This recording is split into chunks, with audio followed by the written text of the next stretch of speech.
Alors, Charles, Bézat Hachem, on va parler comme le sujet. On a vu les médicaments, les produits cosmétiques, les dentifrices. Alors, la halakha, elle est claire. C'est mutar lechatechila. Mais, et je vais commencer par ça. Minhag Israël Kedoshim. Parce qu'ils me disent, c'est la halakha, je commence par là. Saïf va dans le Shulchan Aruch. Le Shulchan Aruch, il nous dit, on a l'habitude de gratter, de frotter les murs et les chaises qui ont été en contact avec du chametz. Et la question se pose, le Yerushalmi déjà nous avertit, ne vous moquez pas de cette coutume. Parce que c'est une coutume, entre guillemets, stupide. Maximum, il y a des traces de chametz qui se sont collées au mur. Et je ne sais même pas si c'est mangeable. Et qu'est-ce qui risque de se passer? Peut-être qu'une fois, mon matin va marcher, je vais manger. C'est quoi? Quel risque? Un risque extrêmement lointain. J'appelle ça d'avaler un chametz que je ne sais même pas s'il est chametz. Donc il y avait des gens qui disaient, pourquoi le faire? Dit le Shulchan Aruch, yesh lahem al ma she'yismochu. Dit le Mishnah Berurah, c'est-à-dire, il ne faut pas se moquer de ce minhag. Et il ne faut pas dire c'est un minhag de folie, vechumra yetera, et une chumra exagérée. Il ne faut pas dire ça. Il y a un smach le Yerushalmi, on peut s'appuyer sur le Yerushalmi. Et pourquoi? Ve'ainyan, de Israël kedoshim hem. Am Israël, c'est des saints. Comme va dire Raphaël Kanevski, quand on fait la halakha, faire la halakha, c'est un juif. Si quelqu'un ne fait pas la halakha, c'est pas un juif. C'est un juif, mais il ne se conduit pas comme un juif.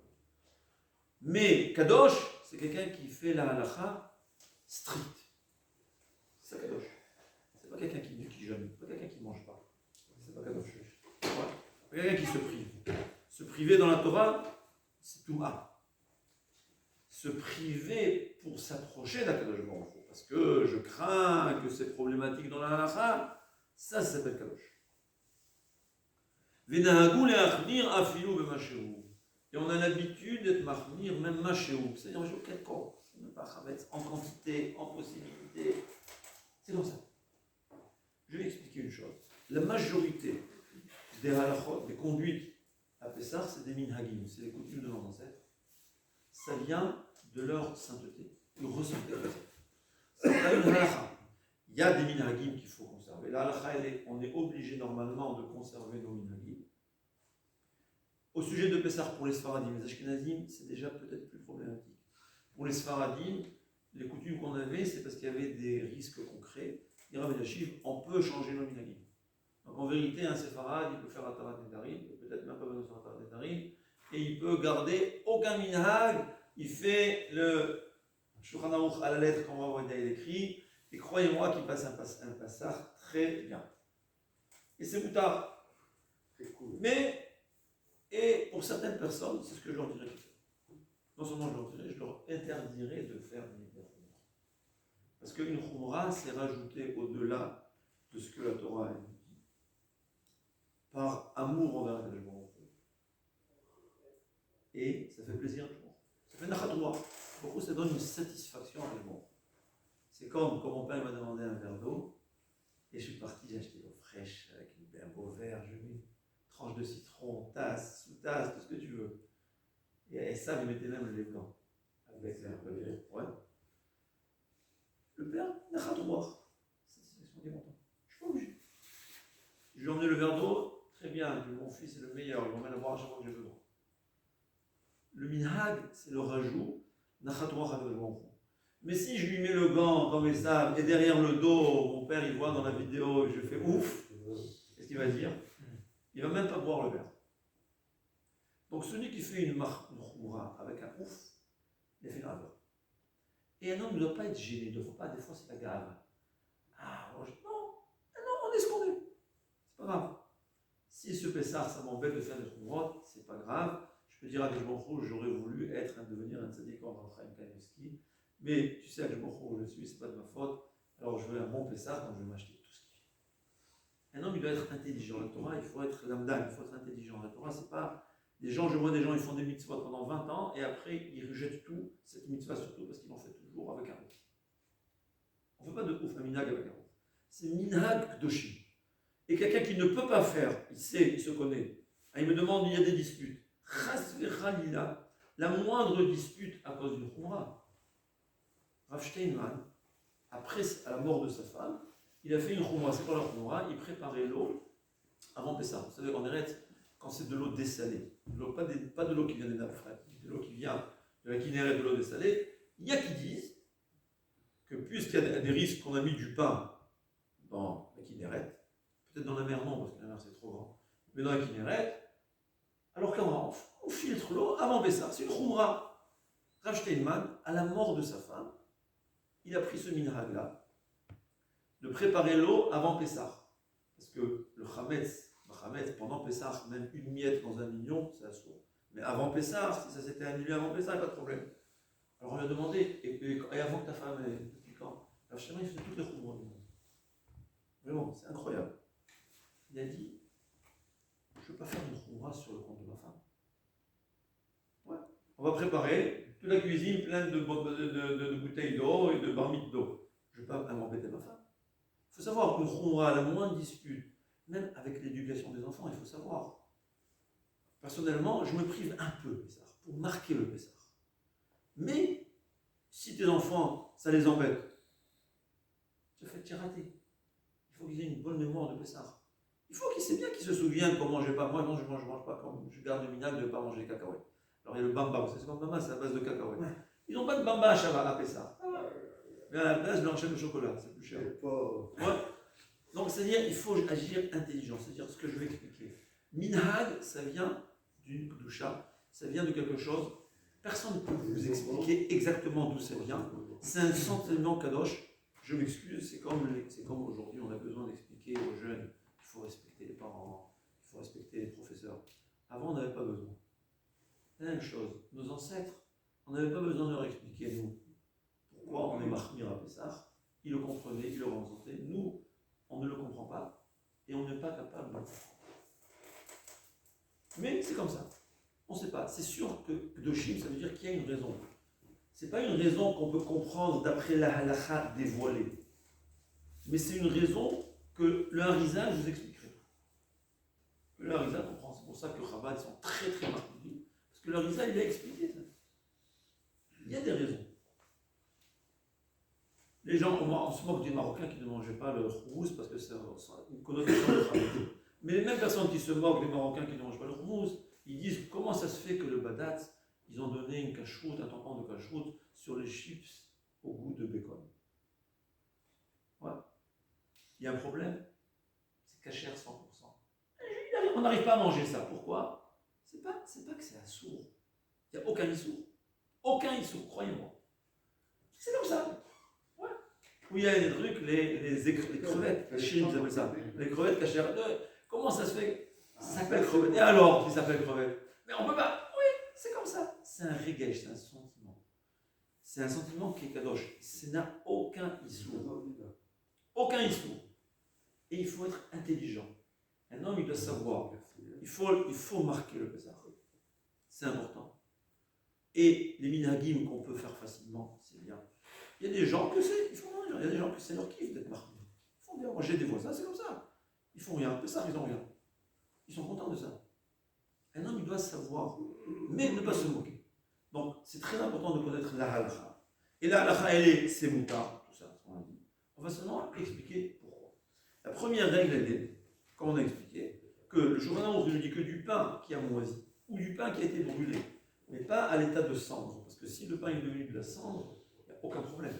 La cendre, c'est de la cendre.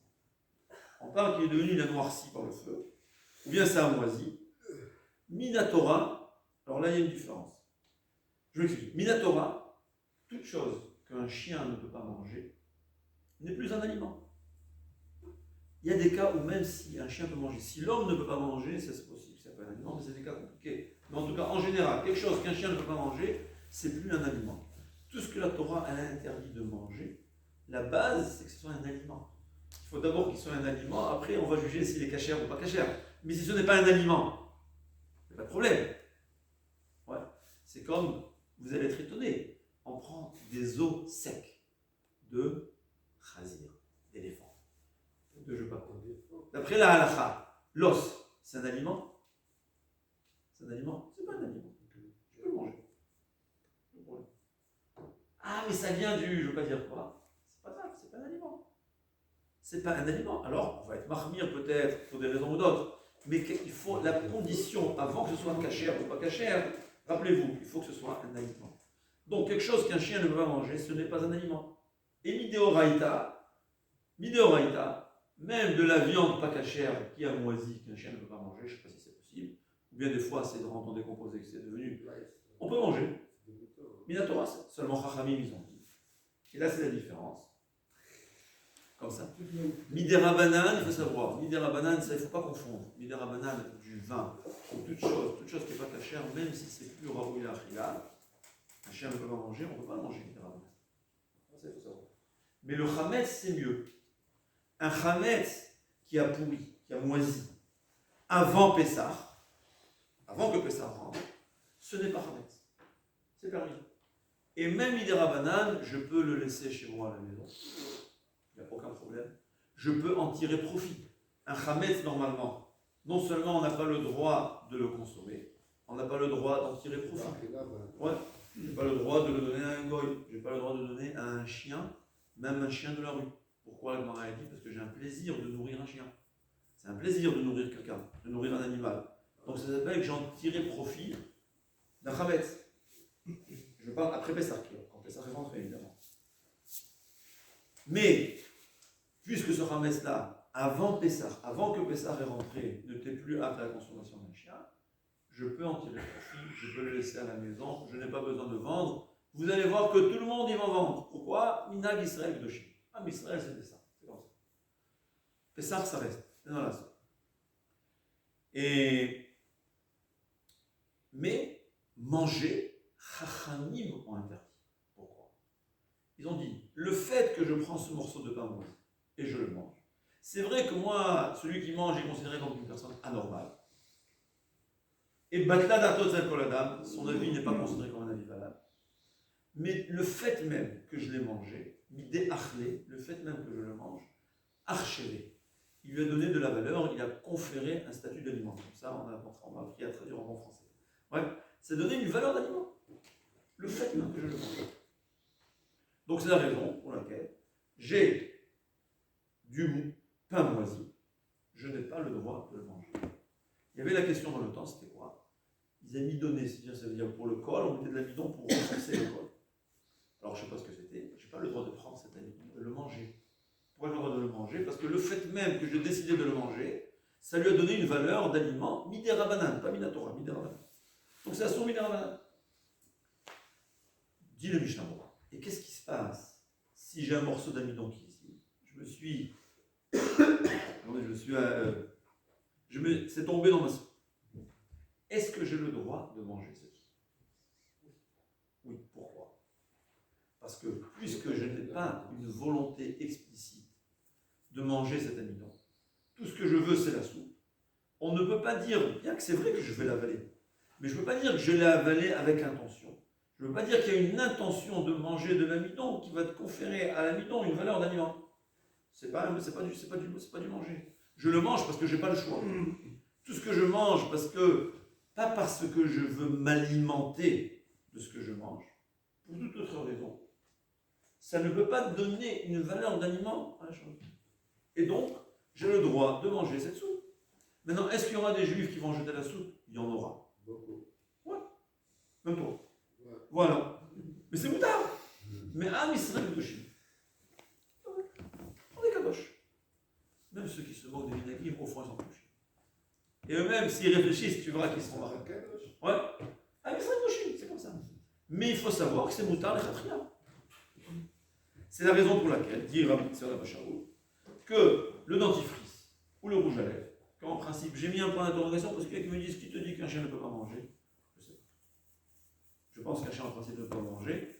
Un dentifrice, c'est manger. Il peut... Hein? On peut essayer d'en donner un chien, on va voir. Non, un chien aujourd'hui, c'est sûr qu'il ne mangera pas. Il faudra peut-être prendre un chien de la rue. Des chiens domestiques qui sont des. Comme ça on m'a dit, non? Ils sont des voilà. Et donc, il dit plus c'est pas c'est quoi le risque? Le risque, qu'il est que tu vas avaler un peu de rouge à lèvres, tu vas avaler un peu de dentifrice, c'est pas le problème. En vérité, il faut savoir que de toutes les façons, c'est encore mieux ici, parce que même le dentifrice, non seulement que c'est une aura qu'elle est, c'est des promilles.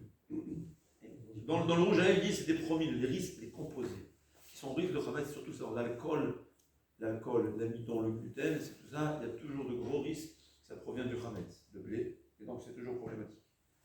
Les ingrédients qui sont problématiques, c'est vraiment un pourcentage très petit. Donc c'est encore une raison, peut-être de plus. Il faut savoir une chose que dans la halakha, c'est pas évident qu'on n'a pas le droit de toucher de la langue du pakacher. La halakha, elle était quoi? Quelqu'un, il salait de la viande. Ouais. Je sais pas, je me souviens pas si cette viande, elle est salée ou pas. Pas le droit de manger la viande non salée. Qu'est-ce qu'il fait le moyen? Tu touches de la langue. Si c'est salé, c'est que c'est salé. Si c'est pas salé, c'est pas salé. Ouais. Est-ce que c'est moutarde, la viande? Alors, il y a des possibilités qui permettent. Je ne relève pas les détails, je n'ai pas préparé ça avant, mais c'était possible. Parce que, c'est-à-dire, dans le rouge à lèvres et dans le dentifrice, premièrement, comme on voit, c'est, même si j'avale, c'est pas de ma volonté. De plus, en général, le problème, c'est dans la bouche, c'est pas avaler. Ouais. Et même si c'est du Khametz, c'est un pourcentage très, très petit de les alliances. Dans les rouges à lèvres ou dans les dentifrices, le pakacher doit être minime. Alors c'est vrai. Rappelez-vous, Am Israël de Shim, Achmeri de Machou, c'est ça la chose. Mais c'est moutard et khatrila. Donc il faut l'acheter avant. Il faut l'acheter avant Pessah, parce qu'il n'y a pas de bâtel de chichim à Pessah. Oui, mais en général, c'est fabriqué avant Pessah. Et toi aussi, tu dois l'acheter avant? Non, il faut qu'il soit fabriqué avant Pessah. Fabriqué avant Pessah, mais comme ici on dit, c'est l'aura ou l'archet. C'est avaler involontairement. C'est même le risque, c'est la langue, pas avaler dans le ventre. C'est un pourcentage d'arbovet Hametz. C'est pas l'amidon pur que le Mishnah il parle. Ouais. L'amidon, c'était du Hametz pur. Là, on parle d'un promille.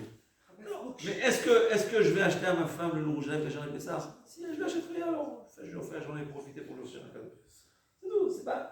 C'est un Israël de Shem. Rappelez-vous ce que le Mishnah il dit. Des Israël, je dis Am, des Israël kedoshim hem.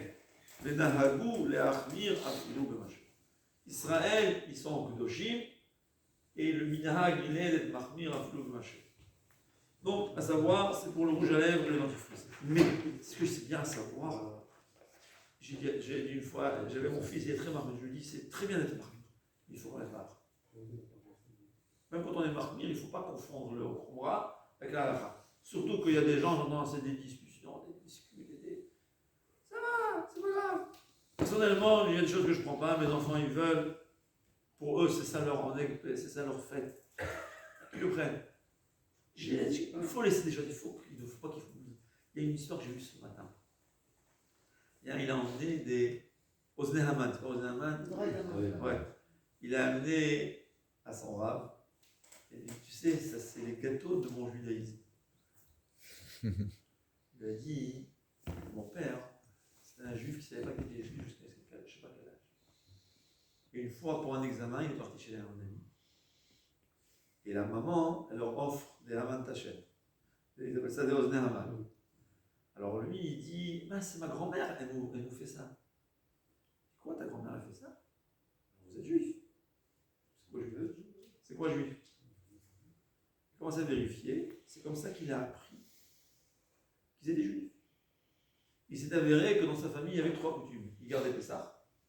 Sa mère, elle faisait des chalot Erev Shabbat. Il ne gardait pas Shabbat, il faisait chalot Erev Shabbat. Et Pourim, c'est grâce à ça qu'il a découvert son judaïsme, il a fait Tchouva. Tous ses enfants terminaient Rachamim. C'est un minhag. Un minhag de faire. Alors, on n'a pas ce minhag-là, mais celui qui a un minhag, faire. Regardez comment c'est important. Les jeunes, ils se souviennent que pour vivre, on ne mange pas le bamba. C'est comme ça. Elle m'a lancé. Il fait ça. C'est ce que les enfants sont retiennent. C'est ce qu'ils retiennent. Ce qui va les marquer, ce qui va rester dans l'éternité. Donc, mais, c'est pour ça, il faut calculer, il faut savoir comment le faire. Et on parle aussi, par exemple, voilà, les médicaments, c'est très important à savoir. Les médicaments, il faut savoir que de toutes les façons, quelqu'un qui est malade, en principe, tout issour des rabanan, on lui permet. Alors, premièrement, à savoir, tout médicament, que c'est un danger de vie, comme dit, psychiatrique. Tout ce qui est la khatzdam, la tension, tout ce qui est dangereux, ce que j'ai vu, et j'espère que vous allez me dire si c'est vrai, ne pas changer le médicament. Parce qu'ils disent des fois un homme s'habitue à un certain médicament, le moindre changement, comme ça les rabbinim ils disent qu'ils ont eu beaucoup de problèmes, tout médicament qui est ce qu'on appelle danger de vie, c'est permis, c'est chash pikour nefesh, on n'a pas le droit de changer. Même si manger, même si c'était du véritable chametz, 100% chametz, c'est ce que Rav Moshe Feinstein, vous pouvez voir dans la halakha, tout ce qui est pikour nefesh, tout ce qui est danger de mort, on cherche un danger lointain. Même si c'était du vrai chametz, chayav karet, on n'a pas le droit de changer parce que c'est un risque, on ne sait jamais. Il est habitué à tel et tel médicament, bien que le principe actif peut être le même, c'est des différents médicaments. Ce que j'ai vu les rabbinim vous confirmer ça, des fois il change, il est habitué à ça, tu prends un autre, ça pose des problèmes. Assourd de changer. Ça c'est pas un hitour, parce que là il faut être mahmir dans pikour nefesh. La vie elle est plus importante. Il vaut mieux avoir sa vie saine et garder plusieurs pessars que d'être mahmir. Donc tout ce qui est pikour nefesh, il ne faut même pas demander la question. Moi, il dit c'est un rave, on lui pose une question pareille, c'est un problème avec le rave. Il n'y a aucune question, on continue ce que le médecin il a décidé. On parle de médicaments dans un cas où c'est quelqu'un qui est malade. Alors il faut savoir qu'en général, les médicaments, c'est rien que des rabanades. Et pour malade, on permet beaucoup de rabanades. Alors, c'est quoi là? Je parle de quelqu'un qui a un petit mal de tête, ça ne s'appelle pas malade. Malade, c'est quelqu'un qui est alité. Il est obligé d'être poli. Et parfois même un mal qui va se répercuter sur tout le corps. Un mal de migraine, forte migraine, où tu es fatigué, tu ne peux plus bouger, tu vas être au lit. Mais c'est quand même, ça s'appelle choli kolagouf. Ça aussi, c'est possible, ça aussi c'est malade. Tous les médicaments, c'est des rabanades pour plusieurs raisons. Premièrement, en général, les médicaments, on ne peut pas les manger. Ils ne sont pas mangeables, donc ce n'est pas un aliment. Alors même si ça provenait du khazir, c'est plus raoul achilat kelev, c'est des rabanades. Pour un malade, on a permis, dans certains cas, d'avoir chez Assour de plus, beaucoup de postes qui me disent que avaler, ça ne s'appelle pas manger. Ça s'appelle lo kederech achilato. Quelque chose qu'on ne le mange pas comme on a l'habitude de manger. Tout ça, c'est des discussions. Mais c'est pour ça que tous les postes qui me disent, pour un malade, il ne faut pas discuter. Dans le cas du chametz, c'est encore moins problématique. Parce que tout ce chametz-là, il est devenu chametz avant Pessah. Et il est plus raoul achilat kelev, donc au fait, je n'ai même pas de chametz. C'est pas comme du chazir qui est devenu Enora ou Ilah Kelev. C'est quelque chose qui n'a jamais été interdit. Dit le chazonich, qui est plus simple à comprendre, il dit moi ce que je veux, c'est le principe actif. Le principe actif, il n'est pas chametz. L'excipient qui est ce qui est rajouté, ça ne m'intéresse pas de le manger. Plus ça ne m'intéresse pas de le manger, c'est comme l'amidon qui est tombé dans la soupe. Donc je peux. Rav Moshe Feinstein, il dit encore mieux. Il dit même si le principe actif est chametz, il n'y a pas de problème. Il dit pourquoi? Quand je mange du pain en tant qu'aliment, le fait de le manger, je vais donner valeur d'aliment. Mais quand je mange en tant que médicament, je vais donner valeur de médicament, pas d'aliment. Et un médicament, ce n'est pas un aliment. La preuve, c'est qu'on mange des médicaments qui ne sont pas raoul. Au sujet des savants, à savoir aussi, là aussi, vous verrez des gens qui sont mahmirim. Rav Elyashiv dit c'est une khumra, al-gabé khumra, c'est une super khumra. Mais comme c'était ça, il y a qui sont mahmirim. Comme on a dépassé les limites, parce qu'il y a une halakha à Kippour, sirag et shpia. Je n'ai pas le droit de. L'onction, c'est la valeur de boisson. Donc je n'ai pas le droit de me oindre de l'huile, parce que c'est comme si mon corps l'a absorbé. La question dans les poskim, que est-ce que. Il parlait d'entendre, c'était du savon à base de suif. Le suif, c'est les graisses internes. Donc, quand quelqu'un, il se savonne, son corps va avaler. Est-ce qu'au sujet de pas cacher, ça va même à l'alakha ou pas? Dit le Mishnah, le bureau à l'alakha qu'on a ramené, mais Karadine, c'est permis. Le Gaon, il interdit. Donc, comment il dit? Celui, il dit, Ve'im matsui le hasig. Bon, si on peut, matsui, bien sûr, ça c'est fréquent de trouver du savon sans le chélève, sans ses suifs. Mais Vadaï Nachan, c'est sûr que c'est bien de craindre la vie. Ils sont mahmirim. Il y a qui disent que tout ce qui a été mahmir, c'est dans le chélève qui est chayav karet. C'est-à-dire, si c'était des graisses animales, c'est un lave, donc c'est pas très grave, et même ça, il n'a pas été mahmir. Ça, je me souviens, je me rappelle comme ça. Mais là, c'est chélève. Chélève, c'est très grave. C'est la raison pour laquelle il est un peu mahmir. Il y a qui veulent dire que donc pour le chametz, on va être mahmir aussi. Il y a qui disent non, le chametz, c'est des enoraoui, la chilat kelev, donc le chametz, c'est encore mieux. Mais là, il faut savoir qu'il y a des avis qui pensent, et ça va en conclure, je parle un peu vite parce que je ne veux pas prendre votre temps. Il y a le shon meshiv qui dit comme ça. Tout ce que, quand c'est eno raoui, il a achilat kelev, il n'y a pas de dérab d'oraita, c'est seulement quand je veux le manger. Il dit par exemple, je ne peux pas en faire du feu avec. il dit ce pain-là, je vais l'utiliser en tant que charbon. Il dit, puisque en tant que charbon, ou bien il parle de l'huile qui est amère, qui a été mélangée, puisque pour allumer le feu, il n'y a pas de différence au feu, si c'est Raoui l'Achilat Kelev ou pas Raoui l'Achilat Kelev, il n'y a pas de différence. Donc à Pessah, on ne doit pas utiliser de l'huile qui est immangeable si elle est Hametz. C'est un avis unique. C'est un avis unique qui le dit. Il y a peut-être encore un posé qui le dit. Parce que la question, elle est, c'est pas un aliment. Si c'est pas un aliment, c'est pas Hametz, pourquoi je ne peux pas le dire?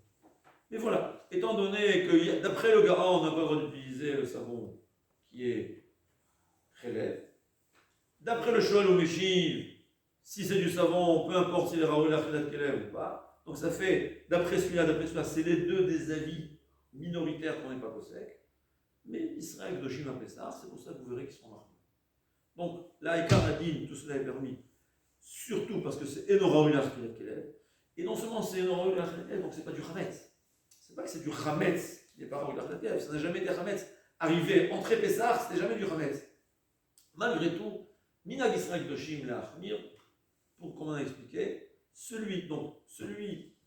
tout ce qui est au-delà de l'obligation, c'est personnel, c'est individuel, et savoir, si ça t'embête, Hachem ne nous demande pas quelque chose comme ça. Ce qui est obligé, quand il a obligé. Et ce qui est au-delà de l'obligation, c'est individuel, et il faut le faire de bon cœur. Rabbi Hanan.